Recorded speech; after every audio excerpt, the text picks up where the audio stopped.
in public. So people know what the dictators actually have to say. So they can actually look at this dictatorial regime from their perspective. So what benefits does this information bring? First of all, it actually shows why the antipathy between the citizens and the government has actually been made. They were just fighting because they were being oppressed. At least now they know the reason why such a circulation was happening, and they know the situation in a better way. And also, it opens opportunities, as regarding my first level analysis, it opens an opportunities for them to actually step down with protection for the race, because they know the information that the reason behind this is because of an ethnic race, and the trial will know that is the core problem. And as the world will go, it has to see a problem analysis, and regarding the ethnic minorities as a core problem for this, they will have to take further measures to actually stop further crises like this from happening. So these are the benefits that can be harvested from the increase regarding information. Now, the final level. So why is this very good? Because it also accelerates other actions, such as the Spring Arab, because they are also actions that are going against dictatorial regimes.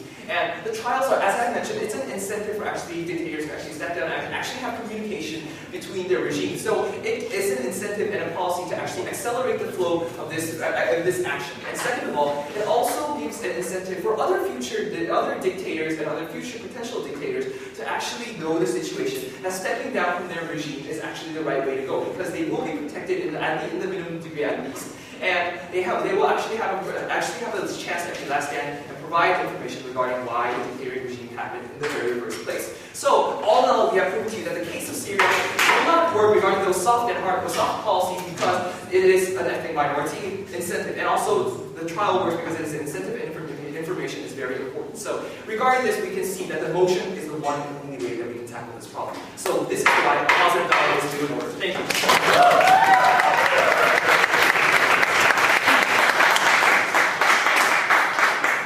I thank the member of the government for his remarks, and now call upon the member of the opposition to open the second half.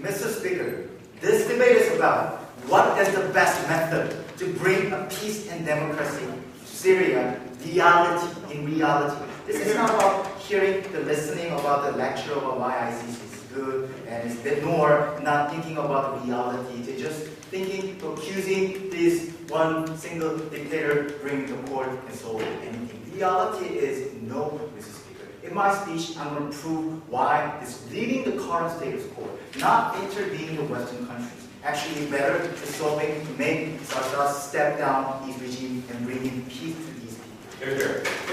So in my speech, I'm going to talk about rebuttals of the whole government bench, was actually mischaracterization of what this situation is happening. And also about the moving on to my argumentation. Why is current status quo, which is sanctioned by the EU, sanctioned by the United Nations, is directly detrimental harm to Al-Assad to get off for his dictatorship in the end. Why he run by the people, can take back from their society, take back from the democratic by their hands is best. So firstly, it's the fact that United Nations can help because China and Russia veto it. So if we run these cases about the ICC, our fundamental question is, so how are we going to bring him to the court? Here. The thing is, yes, there's two choices. Whether it's making intervention, to find out, sending a troops. If you say, yes, we think it's a problem, we think it's bringing intervention by the other forces to track down and him, to bring it back to the court, how it is the linkage between the people who acknowledge that we haven't seen a justice. If you say no, then these whole cases is useless. We think its reality is they cannot bring it back him to the court at the first moment. What the opening house does was ICC is not the right solution. We believe to maintain the status quo, which is sanction them, which is status quo is actually work better. The problem of another problem of the ICC is that they can't apply only the nations. Don't have the capacity to go to trial. There is a Serbian situation, Miladic Vladimir, people trying to protect him. So ICC cannot open the trial at first. But we think it's a serious situation is different. People, the opposite side of the Al-Assad, having growing enough to having trial by themselves. In this situation, how these ICC come and get it and bring a trial, which is directly going against what ICC did done for the society. I want the closing government, please should answer these questions. We think its intervention is not good. We think we see the example about the changing demography by themselves, such as Tunisia and Egypt, should be possibly and should be detrimentally, should be same happen to this situation. So moving on to my argumentations. So why this sanction is working and why this sanction is being changed? The relationship between Al-Assad and the people who try to maintain their powers, because they protect merchants, which is the holding majority of the economic in these nations, and protecting them, the merchants supporting him at the same time, which is since 1970s, his father actually gave the power. These sanctions, this relationship between the strong economical power and also the Al-Assad is still strong bond. What the sanction is working, we strictly actually cut it between these two strong power, which is Al-Assad's main sources to maintaining his power. The reason why is the revenue from the oil and natural gases is what single biggest source is the foreign currency, and third of the state revenues. If the European Union sanction this, they're going to dry off the whole resources and all these losing economical power and starting in November. Think if these merchants going to go take back against the Al-Assad, and Al-Assad going to be losing his power at the first moment. And also this whole Syrian economy going shrinking before the sanction. The car sale is decreasing by 80%. And 10% the trading is decreasing, even before the sanction. Even if the sanction enhancing this shrinking, which is losing his power at the first moment. So without any casualties, and we believe it's going to bring more peaceful change. Yes. Thank you. But what about the aftermath of the toppling down, as you mentioned? As I mentioned, it is actually regarding the future of an entire ethnic race, as I mentioned to you. How are you going to deal with that situation? Firstly, the opposition inside against the Al-Assad don't want intervention at the first moment. If you want to justify intervention, how you have to justify this Western point of view, Western ideology, how there will be right showing a right justice in these Muslim countries. We see the example about Jasmine revolutions. We see the example without these helping Western people intervening right away by military force, which is going to be ending up what we're following these government side cases. We believe this binding his hand is still enough to actually bring in changing regime by the other nations such as Tunisia and Egypt, Mr. Speaker. We don't want, our case is clear, we don't want to end up like Libya. And we see the current news set, the Syrian central military come against the Al-Assad. And actually the opposition side is growing up and growing up. At the same time, current status for sanctions making Al-Assad weaker and weaker.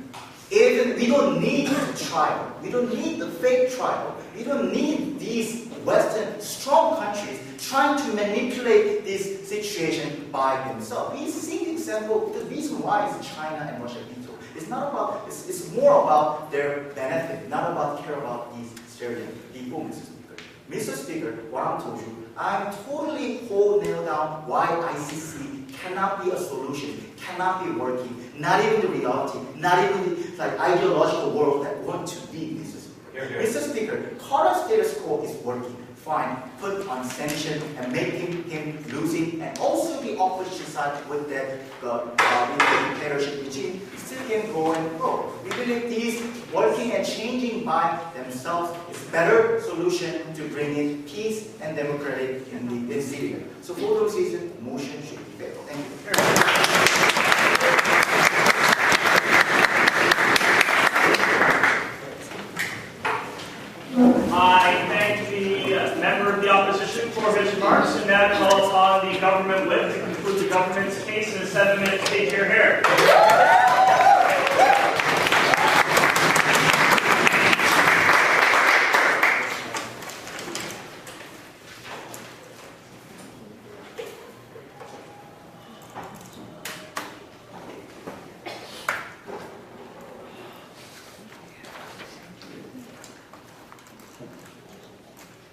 and gentlemen, Mr. and Madam Speaker, honorable members of Parliament, if I am supposed to be killed, and if I do not win this debate, then I will do my best to win this debate. So, ladies and gentlemen, we think the situation is like that. We think that the Syrian dictator Al-Assad is there on the position of dictator, trying to with their ethnic minority. And if he steps down himself, his ethnic minority, because as an ethnic minority, they have been hated by this majority of the people in Syria, which are not the top class. We think that they will be at least discriminated, or they will be, in the worst case, killed. Then this is what the member of the opposition government has already proved to you, ladies and gentlemen. So we think in this case, if the dictator has a good reason to keep that power, even though the pressures they suggest, we think that the Western power or any other power should have to intervene for the moral reasons to change this situation. That's the basic stance line this opposing government team tries to take this debate. So before I move on to my two issues that I have recognized throughout today's debate, let me move on to the rebuttal about what he has talked about. So basically, he talked about the sanction.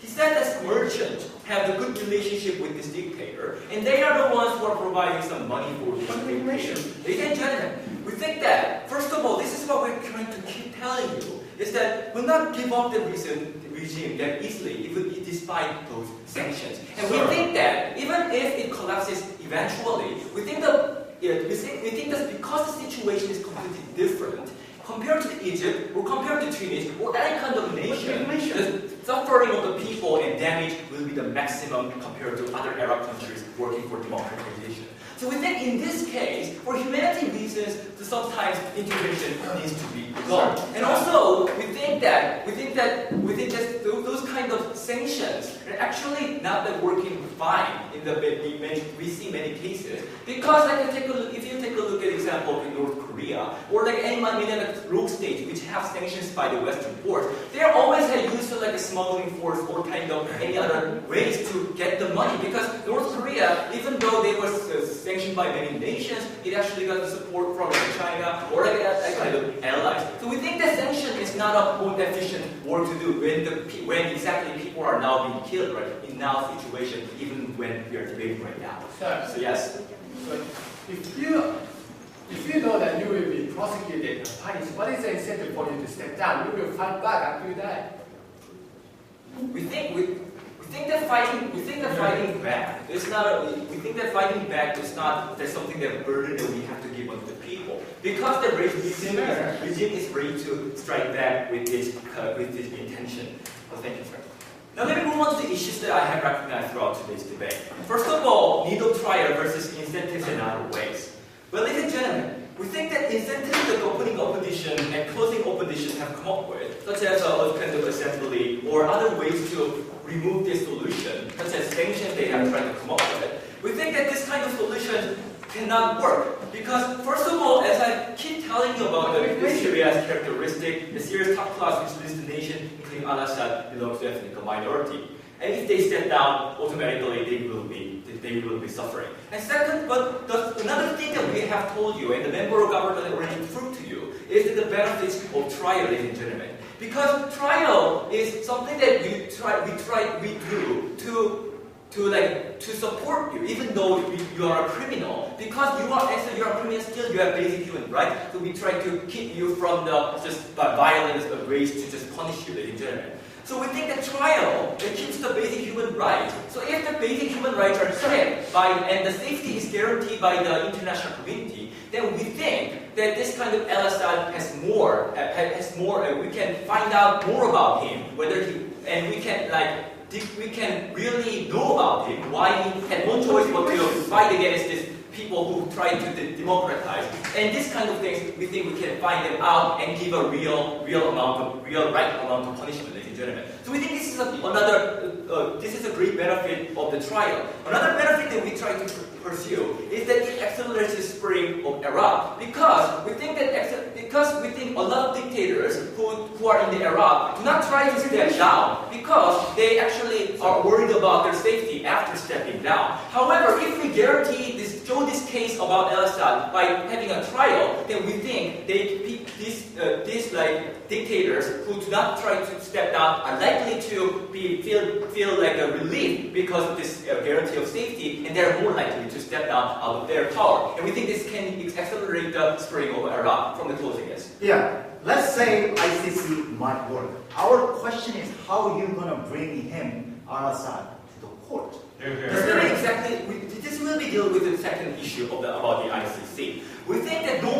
first about the ICC, the second issue, the second clash about ICC, is that ICC has no obligation, which came from the opening opposition, ladies and gentlemen. Well, ladies and gentlemen, as the member of government team has already proved to you that no obligation, no, it has obligation actually, because its job is to catch the bad guys and which every day kill 26 people, ladies and gentlemen. So we think that this Al-Assad has a very good condition to be brought honorably to the ICC. And also, ladies and gentlemen, they also talked about ICC has no power. They try to keep talking about its practicality. But in other aspects, we think that whether ICC has the power or not is the debate about in other aspects. Because we think that ICC is not a military, does not have the military force. Its only job to make a trial. But even if it is so, we think that those kind of nations from NATO or France have such a motivation to intervene into this country. Because France several months ago actually intervened into the African nation. I don't remember the name exactly, but they intervened into the nation and actually overthrew the government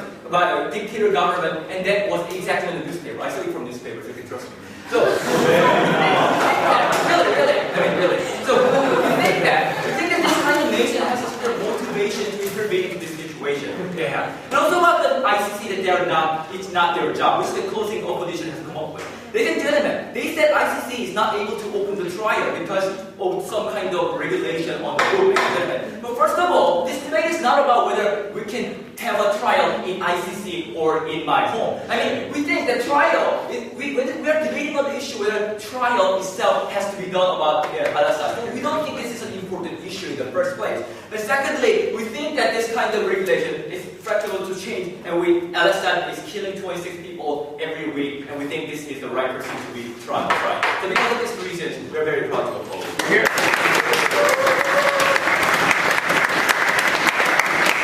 I thank the government whip for his remarks, and now invite the opposition whip to conclude the strategy.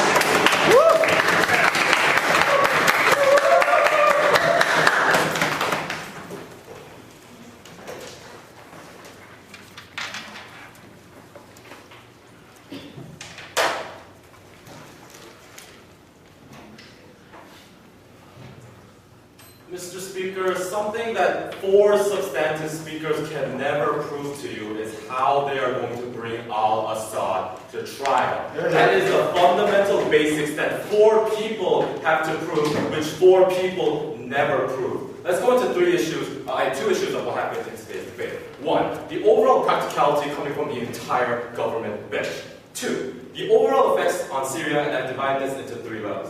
First of all, politics. Second of all, how do we bring Al-Assad down? Third of all, the overall judicial implications of why this is much more better. Let's go into the first clash about practicality of policy. There are 2 aspects. 1, United Nations Security Council. You obviously have to go to the United Nations Security Council to pass a resolution so that you can intervene.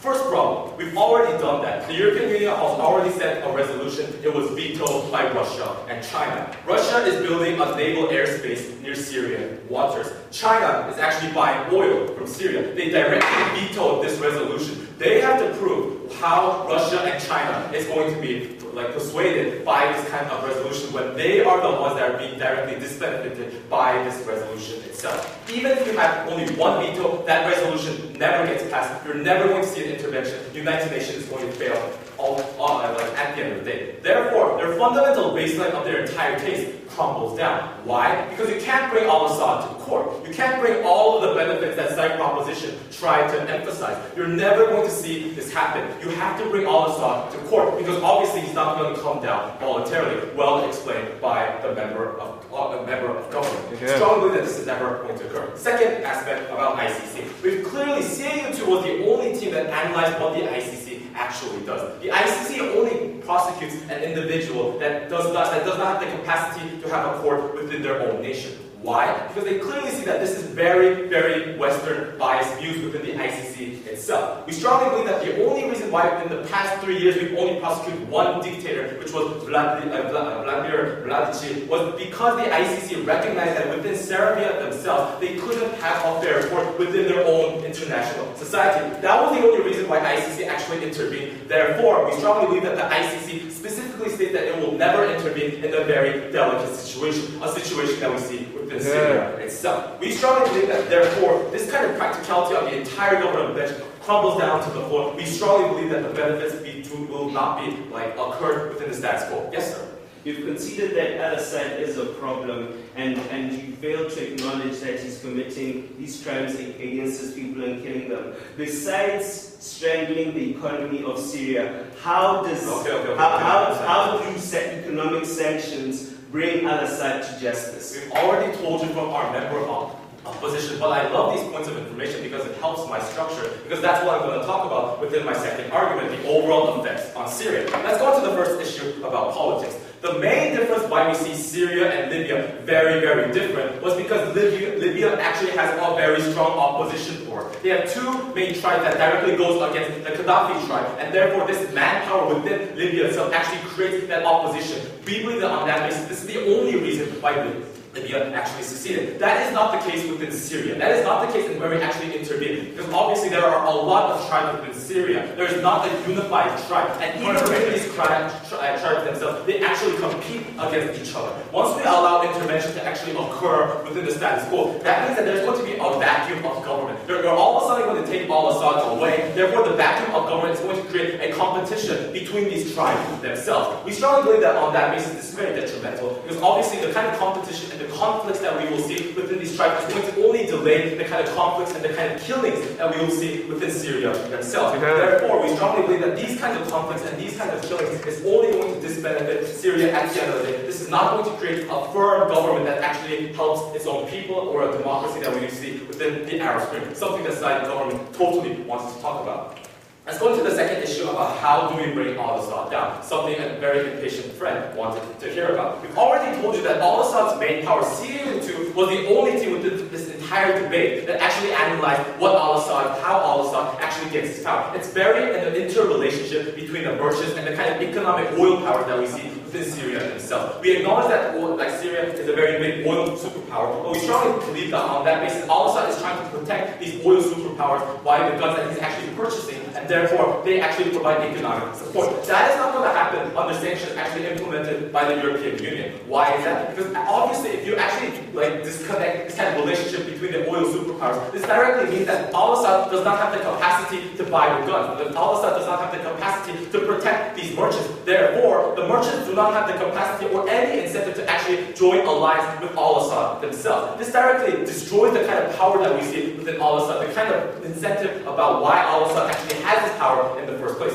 No, thank you, sir. So on that, we've already given you the statistic about how EU sanctions, about how these kinds of oil supply is going to be depleted by November. We've already told you on CAU2 that these individual Syrian government, the United States of America, and the Turkish government has directly said that it's going to pull down within 6 months. We believe that on that basis, this is strongly telling you that on that basis, this is strongly telling you that Al-Assad does have a very big dependence upon these oil companies, very strong dependence upon the sanctions that these individual people are going to implement. Therefore, he cannot fight back. He cannot fight back the kind of tribes himself. Therefore, this is a gradual process that we see within the Arab Spring. This is a gradual process that we see within Syria or Tunisia, done by the people themselves, which the people actually can create their own unified councils, or they can actually create those kinds of unions that directly contribute to a government itself. We believe that that is much more beneficial on Syria, which will never happen on the government's case. Let's go on to the third issue about judicial, because we've already told you that these kinds of institutions, these kinds of situations are done by the people. The people are actually bringing Al-Assad down. They're bringing the main opposition within Syria themselves. And therefore, we strongly believe that the kind of courts that we actually see within Syria are actually done by the people, because we acknowledge the fact, CAU2 acknowledges the fact that these kinds of courts and justice is very interrelated within the people's minds, the people's perceptions towards that individual person.